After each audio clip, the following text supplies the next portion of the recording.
Sentiment is a weakness to be exploited. This is not merely a harsh truth, it is the foundation of power. Emotions cloud judgment, they twist decisions, soften resolve, and blind even the sharpest minds.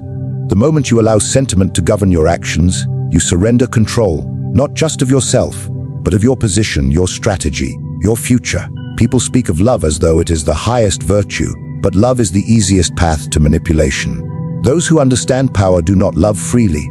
They calculate, they measure. They decide with precision who deserves a place in their circle and who is merely leveraging closeness for advantage. The illusion is that loved ones will protect you, but their care grants you security. But the reality is cruel. Those nearest to you possess the most ammunition. They know your fears. They've seen your hesitation. They hear the tremble in your voice when you try to say no. And they will use it, not always maliciously, but effectively. They ask for favors not because you owe them, but because they know you'll hesitate. They lean on your guilt. They twist your loyalty. And in doing so, they steal from your strength. In politics, in power, in life, those who succeed are those who see relationships not as sacred, but as strategic. If you do not take control of your emotions, someone else will take control of you. And they won't use chains or threats. They'll use affection. They'll use your sense of obligation. They'll remind you of all they've done for you, all they've sacrificed. And you, trapped in sentiment, will oblige, not because it is right, but because you are weak, because you cannot bear to disappoint. This is how leaders are toppled, not through war, but through emotion, not by enemies, but by those too close. When you lead with emotion, you hand the world your leash. You become predictable, bendable. Your principles dissolve under pressure. You start making exceptions, just this once, until your standards are gone and all that remains is compromise. Even pity is a tool. They will appear helpless, so you become the rescuer. They will weep, so you hesitate. They will speak of memories, of childhood, of bonds formed in trust, anything to unbalance you. And the moment you act on those feelings, you've lost. Because power cannot coexist with emotional debt. Every time you choose emotion over clarity, you teach them where to strike. You draw your own map of vulnerabilities.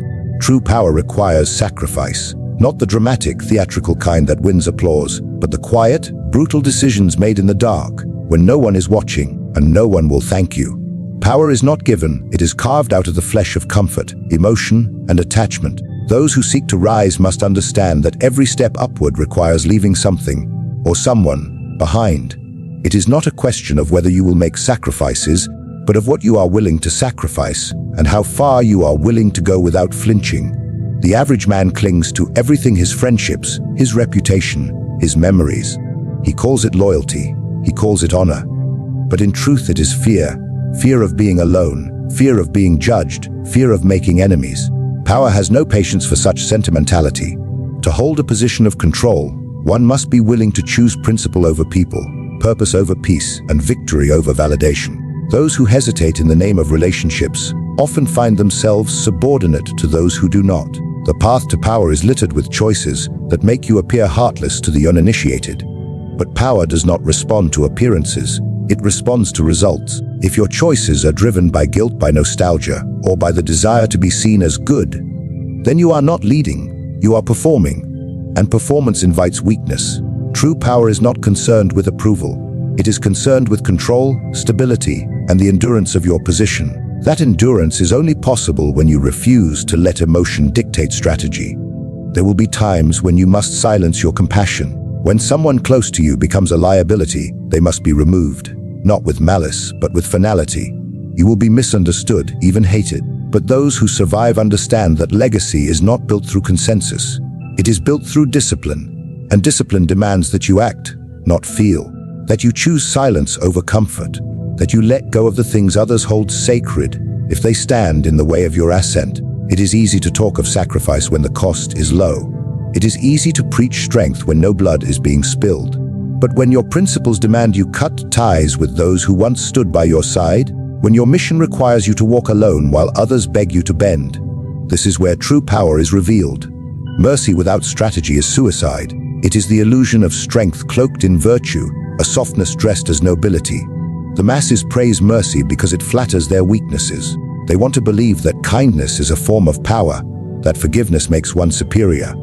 But in the realm of power, mercy that is not calculated is nothing more than a surrender.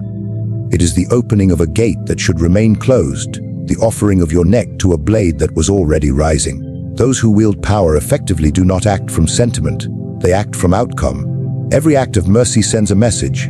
If that message is not backed by strategy, by control, by dominance, then what it truly communicates is vulnerability.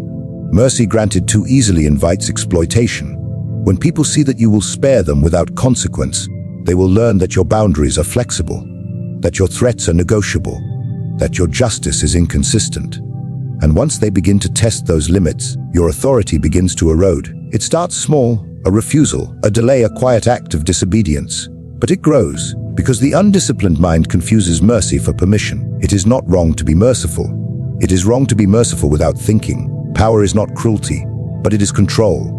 And control requires that every decision, including forgiveness, serves a larger purpose. If you pardon a failure, it must be because doing so strengthens your image, solidifies loyalty, or instills a deeper sense of fear.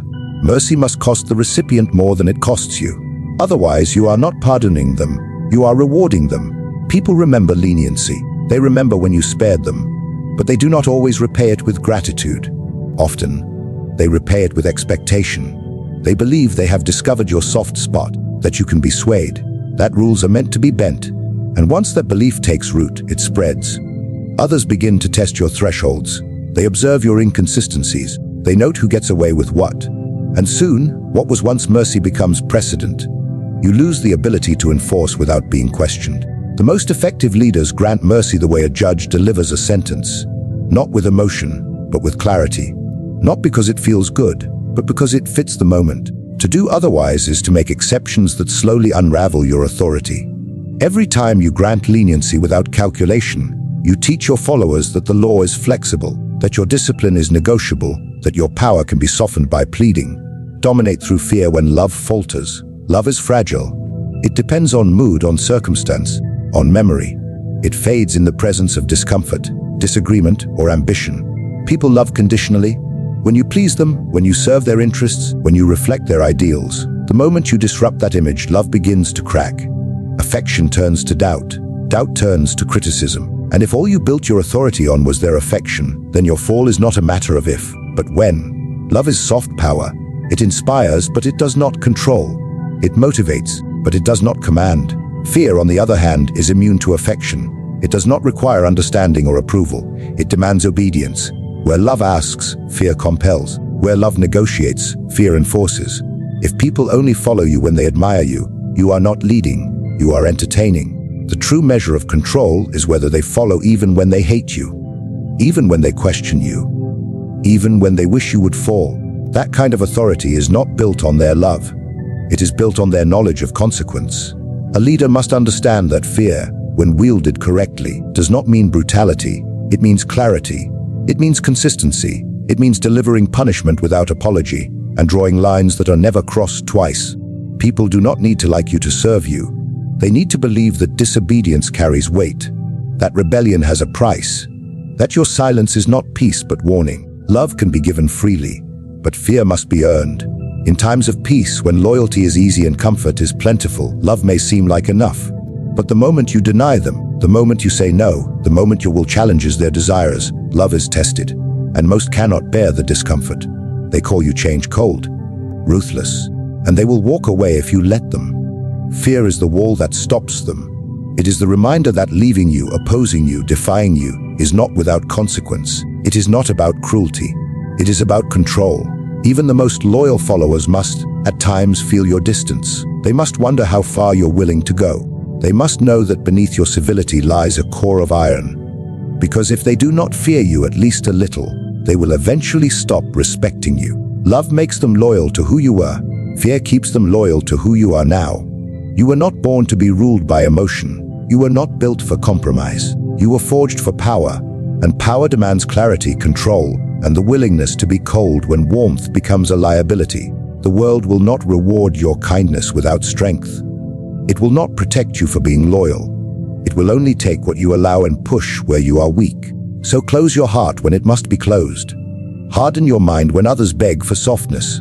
And understand this above all: to rise above the herd, you must be willing to be feared, misunderstood, even hated. Because in the end, survival does not belong to the most loved. It belongs to the most unyielding,